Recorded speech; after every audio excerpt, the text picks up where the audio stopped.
रहीम अस्सलाम वालेकुम दोस्तों, आज हम बात करेंगे धान के हवाले से कि धान में जो बैक्टीरियल ब्लाइट की बीमारी है या जरासीमी झुलसाव या BLB है, इसके बारे में हम आज बात कर रहे होंगे। पहले हम इसकी अलामात के बारे में बात करेंगे, उसके बाद जो है हम वजह बताएंगे कि ये किस वजह से, किन वजूहात की बिना पर यह बीमारी हो जाती है, और एंड पे हम इसका जो है वो आपको बताएंगे इसका हल क्या है, असल इसका इलाज क्या है, कैसे इससे छुटकारा पाया जा सकता है, ये फसल को कितनी ज़्यादा नुकसान पहुंचा सकती है। तो इस पे हम आज बात कर रहे होंगे। तो वीडियो को शुरू करने से पहले आपसे छोटी सी रिक्वेस्ट है कि अगर आप हमारे चैनल पर नए हैं तो चैनल को काइंडली सब्सक्राइब कर लें, ताकि फसलों के मुताल्लिक हम जितनी अच्छी अच्छी वीडियोस बना रहे होते हैं वो बर वक्त हमारे किसान भाइयों तक पहुँचती रहे और उनका फ़ायदा हो सके। दोस्तों, सबसे पहले हम बात करते हैं कि जो बैक्टीरियल ब्लाइट है या जरासीमी झुलसाव BLB भी इसको बोला जाता है, ये होता कैसा है।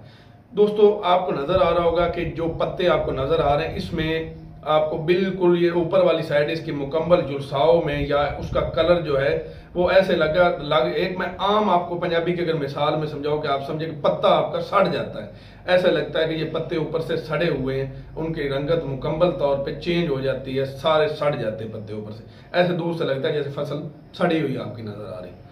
तो ये बाज़ औक़ात पनीरियों में भी हो जाता है, जब आप धान की नर्सरी काश्त करें तो उसमें भी ये हो जाता है, और उससे आगे शिफ्ट होंगे तो उसके बाद ये फसल में भी हो जाता है, और काफ़ी हद तक ये नुकसान पहुंचा रहा होता है। आपकी जो फसल है उसकी पैदावार में 10 से 15 मन का नुकसान कर रहा होता है। अब कुछ भाई पूछते हैं कि नुकसान क्यों कर रहा होता है। मैं आपको एक आम सी मिसाल देता हूँ।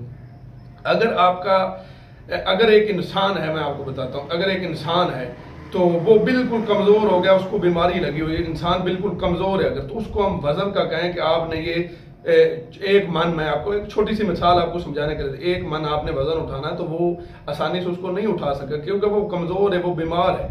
और अगर एक इंसान तंदुरुस्त है और आप उसको कहेंगे कि आपने ये वजन उठाना है तो वो फौरी तौर पे उसको उठा लेगा, क्योंकि वो बिल्कुल दुरुस्त है। यही मिसाल पौधे की, अगर पौधा आपका बीमार होगा तो वो वजन नहीं उठा सकेगा, उसको मुंजर उस पर अच्छी नहीं लगेगी, क्योंकि वो कमज़ोर हो गया और वो उस मुंजर का वजन नहीं उठा सके। और अगर सेहतमंद आपका पौधा है, पत्ता आपका सेहतमंद है, पत्ते की जो चौड़ाई है वो भी ठीक है और पत्ता मुकम्मल तौर पे ठीक है, तो फिर वो आसानी के साथ वजन उठा लेगा। तो जब वो वजन उठा लेगा तो ज़ाहिर बात है पैदावार अच्छी आएगी। अब हम इसकी बात करते हैं कि ये किस वजह से होता है बैक्टीरियल ब्लास्ट या जरासीमी झुलसाव। दोस्तों, अगर इस हवाले से बात करें तो ये पहली बात तो ये है कि जो बारिशें हो रही हैं, बारिशें ज़्यादा हुई हैं, मेन जो वजह बारिशें ज़्यादा हुई, उसके बाद जो हुआ ये है कि रात को जो है वो नमी की मिकदार बढ़ गई है। मतलब जो पत्ते हैं उस पर नमी आ जाती है रात के वक्त, और सुबह सुबह अगर हम देखें रात से पहले ही आ जाती है। सेकंड टाइम अगर 5-6 बजे देखें तो नमी आना शुरू हो जाती, आपको छोटे छोटे कतरे पौधे के ऊपर नजर आएंगे।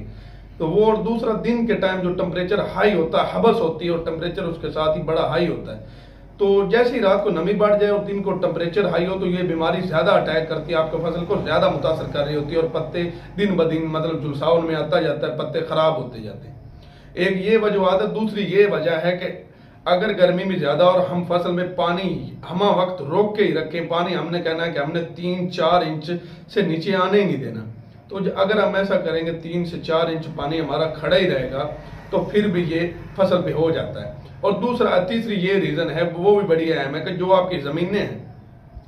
गंदम वाली आपकी जमीन थी, आपने उसकी रौनी नहीं की, आपने उसको ऐसे ही जो है वो उसमें हल चला के उसको काश्त कर दी, उस वजह से भी ये झुलसाव आ जाता है, क्योंकि जमीन गर्म होती है, जमीन का बुखार बड़ा होता है। ये मेन वजह ये जिस वजह से ये आता है, जमीन की जो आपकी pH, हमारी आम जो हमारे किसान भाई है,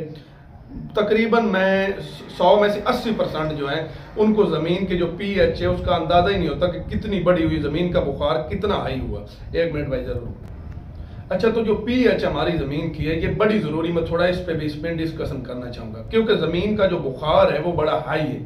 हमारी जमीन अगर आम लफ्जों में मैं आपको समझाऊं तो बहुत ज्यादा गर्म है, झुलसाव उसमें ऑटोमेटिक आ जाता है। तो इसकी भी हम बात करेंगे कि जमीन का जो बुखार है वो हम किस तरह कम कर सकते हैं। तो जरासीमी जो झुलसाव है इसकी भी हम जो है तदाबीर जो है, आसान सा इलाज है, जो 4 से 5 में आपको इलाज बताऊंगा, जो उनमें से आपको बेस्ट लगे वो आप कर सकते हैं।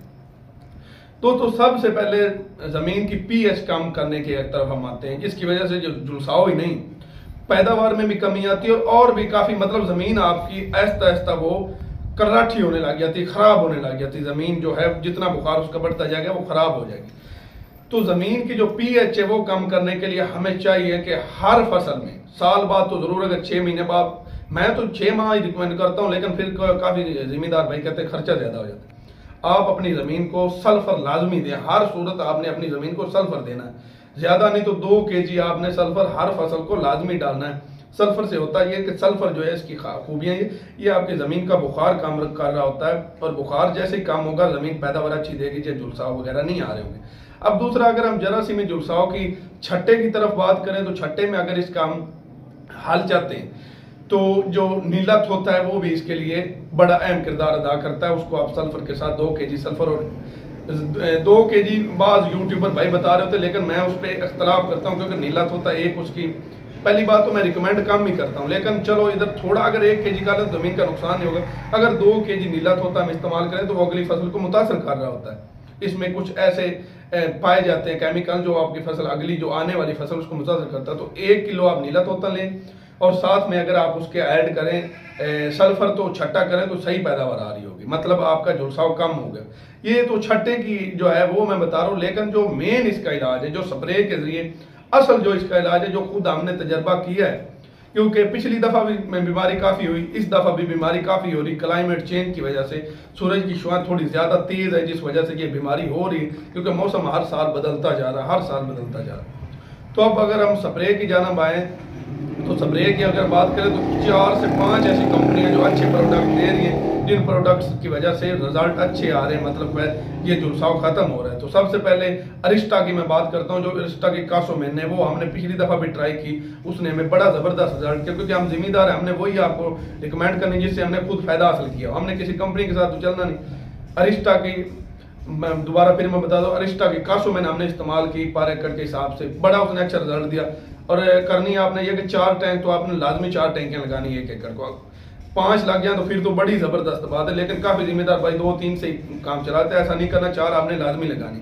वो भी अच्छी प्रोडक्ट है। उसके बाद अगर हम आए तो जाफर ब्रदर की एक प्रोडक्ट है चीता के नाम से, वो भी बड़ी जबरदस्त है, उसके भी जबरदस्त रिजल्ट है, सॉरी चैंपियन के नाम से। उसके बाद अगर हम बात करें, हम दूसरी जानब अगर आ जाएं तो और भी इसके लिए बड़े अच्छे प्रोडक्ट मौजूद हैं जो आपको फायदा दे सकते हैं। नए सवेरे के भी आपको प्रोडक्ट मिल जाएंगे इसी फार्मूले में, और इसके अलावा और भी काफी जो है आपको, मतलब आप प्रोडक्ट लेके उसके बाद स्वात एग्रो की एक बड़ी जबरदस्त प्रोडक्ट है, वो भी मैं आपको बता दूं। स्वात एग्रो की एक प्रोडक्ट है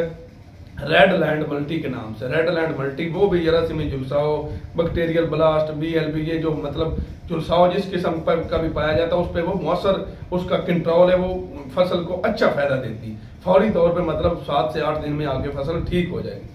तो दोस्तों ये थी आज की वीडियो जिसमें मैंने आपको बताना था बैक्टीरियल ब्लास्ट होता क्या है, इसके अलामत क्या है, ये किन वजूहात की बिना पर होता है, और उसको कौन सा स्प्रे करके कंट्रोल किया जा सकता है। तो उम्मीद करता हूं आपको मेरी वीडियो अच्छी लगी होगी। अगर आपको वीडियो अच्छी लगी तो वीडियो को आपने लाजमी लाइक करना और बाकी किसान दोस्तों के साथ भी लाजमी शेयर करना है। इसी के साथ ही मुझे इजाजत दें, हाजिर होऊंगा अगली वीडियो में, तब तक के लिए खुदा हाफिज़।